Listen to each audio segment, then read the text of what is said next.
We thought that this bill was dead, but there's a saying in Spanish, mala hierba nunca muerte, which means bad weeds never die. And it's a poisonous weed, putting all of our lives in even more danger for exercising our First Amendment right. This has been a very extreme legislative session, and I think that this is a very climactic end to the session. They've taken off the white sheets and the mask and are saying that because you protested, we're afraid that you're going to protest again. We're going to pass these laws that will make it a felony to protest in the street without a permit, give immunity to drivers who hit protesters. We have to be very vigilant to not allow them to make this an anti-rioting bill. We already have anti-rioting bills on the books. They tried to charge me with one this summer. I guess if you stand silently, they consider that a riot if you're a person of color in the state of Tennessee. But if they really want to deal with riots, I have a name for them. The name is Terry Lynn Weaver, who still serves in the Tennessee General Assembly, who was at the insurrection on January 6th and has had no accountability. So they want to look at stopping rioting. They don't need a bill. They need a mirror. Hard not to notice, they just recently renamed one of the streets right outside the legislature John Lewis Boulevard. On the one hand, celebrating people who fought for civil rights, marched in the streets, and then on the other hand, criminalizing and putting in danger people like yourself who continue that tradition to this day.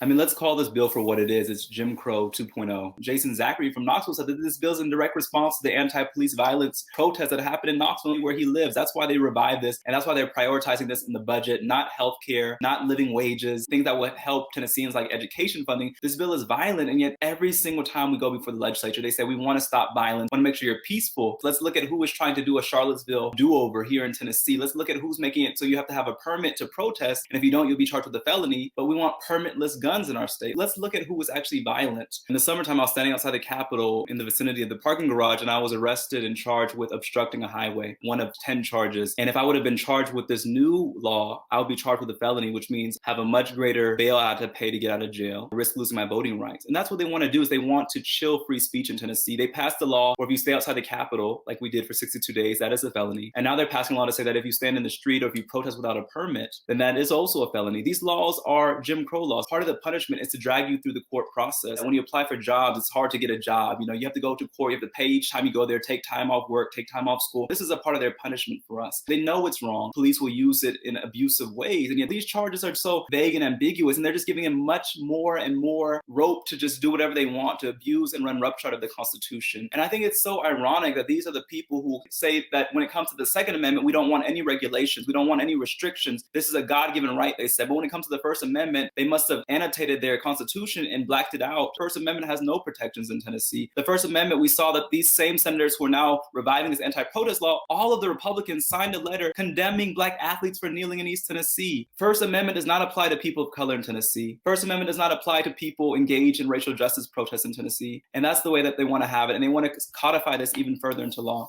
They could point to the language in the law and say, oh, well, they have to try not to hit people. With due care, as long as you're exercising due care. Due care, right? So what does that mean? And the net effect is they're sending a signal. You can hit protesters and the law is on your side. We have already seen that this is not a hypothetical. This has actually happened. People do get hit. It happened in Memphis. It happened in Johnson City. Justin, I'm going to give you a chance to answer somebody who's in our mentions right now. Cindy Pack, stay out of the road and you won't get hit. Stop blocking traffic. What do you say when somebody just gives you that? It's interesting when people make that point. If people would have did that during the civil rights movement, I would not be standing here before you. If people were not in Selma, I would not be able to vote. If women suffragettes were not in the streets in Tennessee, as they were, women would not be able to vote. If we were not disruptive of injustice and disrupting this artery, that's what a street is the artery of the city, of the community, then people will not know that we are facing a heart attack when it comes to police violence, when it comes to racist violence, when it comes to the abuses that are happening. And so what these people who say stay off the street, what they want is they don't want anyone to protest. What they want is a parade, because that's exactly what a comfortable protest is. It's nothing more than a parade. Just stand on the sidewalk and walk in a circle and say, whoa, we have our sign. That's a parade. But when you go and say, we're going to bring tension to this issue, we're going to bring what's under the surface to the surface, as Dr. King said,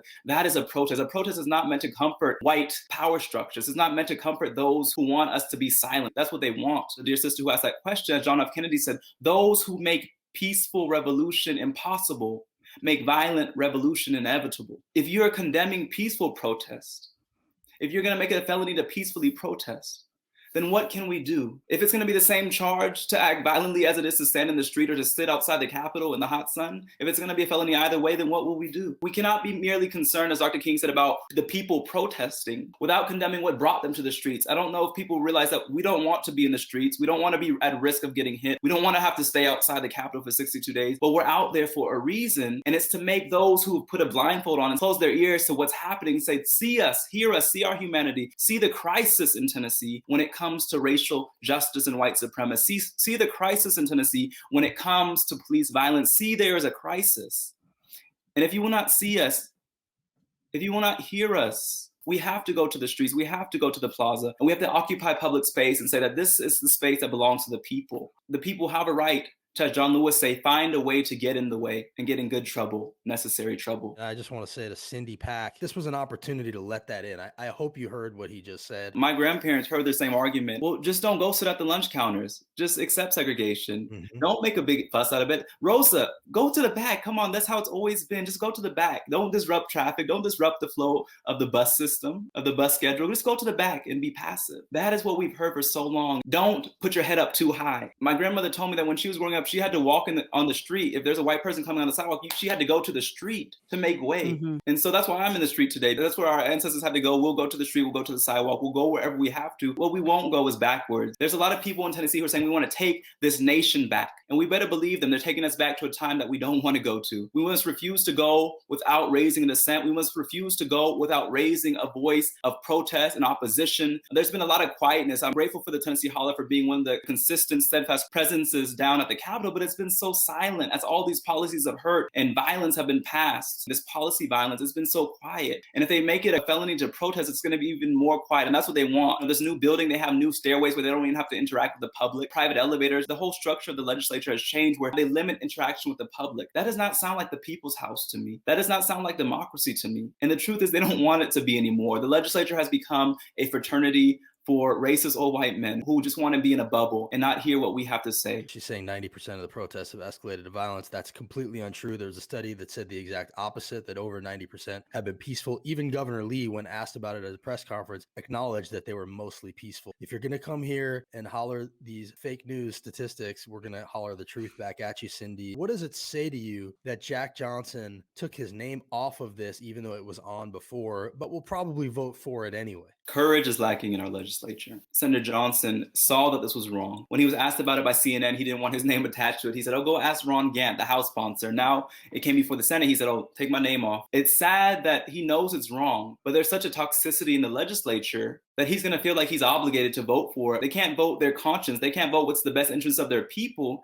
They have to vote whatever they feel like will, make them comfortable with their colleagues and make them comfortable with these extreme groups like ALEC, like Americans for Prosperity, the NRA. They bow to who they serve, not the people of Tennessee. And so Senator Johnson knows this is wrong. He took his name off of it. I think that's a victory in itself that every Tennessean, we were targeting calls at him. We were tweeting at him. And I think everyone who did that, we should commend ourselves that was a victory, a small victory, but it's not enough. The person who refused to have a backbone, Lieutenant Governor, the Senate Speaker, Randy McNally, it was a decision by leadership in their negotiations with the House leadership to bring this bill back up, to suspend the rules, to call the Judiciary Committee back specifically for this bill, specifically for this hateful, racist, violent bill. This is the priority they want to end on. And so we're calling this McNally's run-over-protestors bill. Call Randy McNally. Speaker McNally, is this the legacy you want to live? He lived at the time of Jim Crow. He lived at the time of segregation. He's one of the oldest members in our legislature. This is a chance to be on the right side of history. He stood in firm support of a Nathan Bedford Forrest statue of a KKK Grand Wizard in our Capitol. He's been one of the staunchest defenders of that bust. But now it's the chance to rectify that legacy, Brother McNally. Your time in the legislature is coming to a close. Soon you will have to retire. And I want to see, will your grandchildren be ashamed of you for pushing this type of bill? Like many of us today are ashamed of people like Nathan Bedford Forrest. Like many of us are ashamed of people like Bull Connor and George Wallace. Will you be the new George Wallace and push these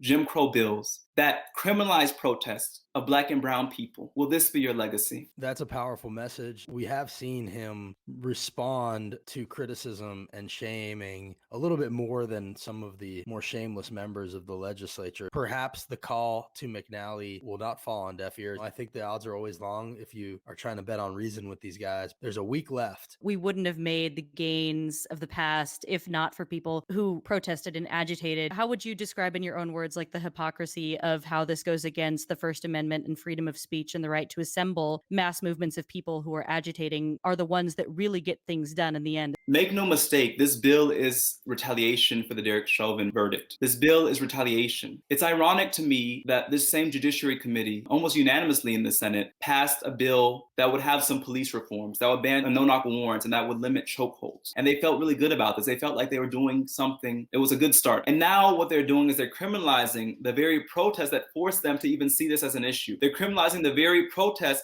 that forced America and the world to see the issue of what happened with George Floyd when he was suffocated and lynched on a Minneapolis sidewalk. They're criminalizing those very protests. And yet they feel good about a small, minute step of police reform. It's absolutely right. They are turning around and criminalizing the very people that made that an issue, that lifted it up. One of the more hypocritical things that we're going to see out of this legislature in a long time. I mean, the same goes for the Nathan Bedford Forrest bust. You know, we've been protesting that bust for years. Governor Bill Lee was initially opposed to removal, but we consistently protested. We consistently showed up. We sat in. We spent the time out in the plaza. And then he said, okay, let's call a meeting of the Capitol Commission and let's remove this statue. If it wasn't for protest, none of these things would be made. If it wasn't for protest, we would not have any progress in this nation. And so I think it's really important that we lift up the importance of protest and democracy, that this bill is very important to me because it is a bill that can protect all of our other rights. If we don't have the right to protest and oppose harmful legislation, then they can do whatever they want on a daily basis if there's not people there to raise a moral dissent. And so we have to raise a moral dissent. We have to realize that this bill is economically indefensible. They're allocating money in the budget for this bill. It is constitutionally inconsistent. It's just insane. We have to bring attention to this bill. We are encouraging people to show up on Tuesday at the Judiciary Committee. We need people to show up to draw attention to this bill, to not allow this to be the climax of this legislative session to happen in silence. I've had so much anxiety because I know that if this bill passes, it will be a death sentence for someone in our state. It will only be a matter of time. If a driver claims to be exercising care and kills someone, when would that happen? And I point to stand your ground laws. There are a lot of people with stand your ground laws say, I was in fear of my life, like George Zimmerman. And what did he do? He killed Trayvon Martin. People will claim that they're in fear of their life. Oh, there's a protester with a paper sign and I have my 2-ton Dodge truck and I was in fear of my life. And so I'm going to run him over. It's going to happen. It will happen. It has happened. There are people who are looking for this green light. Literally anybody could claim that under pretty much any circumstance. It is the most vague thing. It's unbelievable. And you know that they see it. Somebody is going to get hurt. And that's really why Jack Johnson took his name off of it, because he knows that. But his name is going to be on it no matter what, because he's going to vote for it. Justin, I mean, it makes me nervous for you, frankly. This was the priority. This was the thing that they needed in order to pass their $42 billion budget, was they needed to make it so that people can run over protesters with impunity. Just a gross testament to their priorities. It's the reaction to the protests that is actually the success of the protest. It really shows people the hearts of the people that are being protested against. In some ways, this backlash just shows you how effective you guys have been in your protests in this state. It sort of justifies, in a way, the protests themselves. Yeah, that's a good point. I'll just say to anyone who's listening now, because there's people say, does protest make a difference? If your protest did not make a difference, they would not be trying so hard to stop you from protesting. Same with voting. Same goes for voting. If your voting didn't make a difference, they wouldn't be passing all these voter suppression bills. Right. There's power in these things, and they know that. And when we actually flex that power, then we have the backlash. Then we have these bills that try and restrict it and take us backwards. And so McNally, Speaker Sexton, Ron Gant, you know that if this bill passes, we will still protest. And if something does happen to me, I would ask whoever knows me and loves me to bring my casket not to a funeral home, but bring it outside the Capitol and let them know that these are the people who are killing us. Let them know that these are the people who took our lives away from us, who took our safety away from us. Let them know who did this. We have to connect the dots here. We have to tell the truth that bills have consequences. Bills have consequences. I know that someone is going to be hurt by this. And so, I will be there. We're going to fight with everything we have against this bill. Next week, we'll be there every single day if we have to. And then if it passes, we will continue to show up in the street, because what they want is for us to be afraid to come out. And that will never happen. There's a difference between disagreeing with us and sanctioning for us to be killed, sanctioning for us to be assassinated in the streets, by vehicles who have already threatened to run over us. I've been at numerous protests where cars rev their engines and say, "Move out the way, I'm going to hit you." It's Yep. happened, and Oh, now yeah. Every this I've been single there too. one. I've been there too. Yep. part of the trauma from the summer is we know also the police will not protect us. State of Tennessee's government will not protect us. And we are all that we have to protect each other. We need to collectively come out and be safety for each other and have mutual aid for each other, because that's the only thing that will save us in the insanity that's happening in Tennessee right now. They have the power to do whatever they want. They're going to pass this bill in one day. They passed that anti-protest bill in the summer in 3 days. They can do whatever they want with their power. And so I think our job is really to go and to kind of be a check on that power and say that even though you have dominant authority, you don't have ultimate authority, that there's still people who will resist you. And even though you have a super majority, that does not mean that we're going to automatically bow down and just go along to get along. Like I said, it's been so important what the Holler's been doing this session, because it's been one of the voices who's went up there and made them uncomfortable. And that's what we have to do. They want us to go backwards and to be silent, and we have to refuse to do that. I keep repeating this point because I just really hope that we get the seriousness of what's happening here. They're taking away all of our nonviolent means of change. They're passing these voter suppression laws across the nation. They're passing these anti-protest laws across the nation. So they're taking away our nonviolent means of change, and they're making it easier for people to kill us. In Tennessee, people can walk around without a permit with a gun now. They can either hit you with their car or they can shoot you, whatever they want, or they can get the police to do it, and these things are real fears that people have. We saw Kenosha with Kyle Rittenhouse. We see, these vehicles running over people. There is real violence for protesting. And in fact, we live in a state that worships white supremacist violence when we look at the monuments we have around us. We cannot separate the root from the fruit, the roots of what is being planted, the seeds from the fruit of what is being born here in Tennessee. And that is this white supremacist violence that is going to end up with some of us dead. This makes me emotional. It makes me fear for my friends. It makes me fear for my safety. But in that fear, we're going to walk forward still, because no matter what, we ain't going to let Cameron Sexton, we're not going to let Randy McNally turn us around. I hope that nothing happens. I fear that something will. I really hope that people show up a Tuesday at 8:30, because they do not deserve to pass this peacefully. This is violence, and they need to be made uncomfortable. We will be there 8:30 on Tuesday, Cordell Hull. They're literally reviving the Senate Judiciary Committee to discuss this bill, which was closed for the session. That's what's going on here. Justin, thank you for what you do. Cindy Peck, we pray that one day you are able to think about somebody other than yourself. Have a great day, everybody.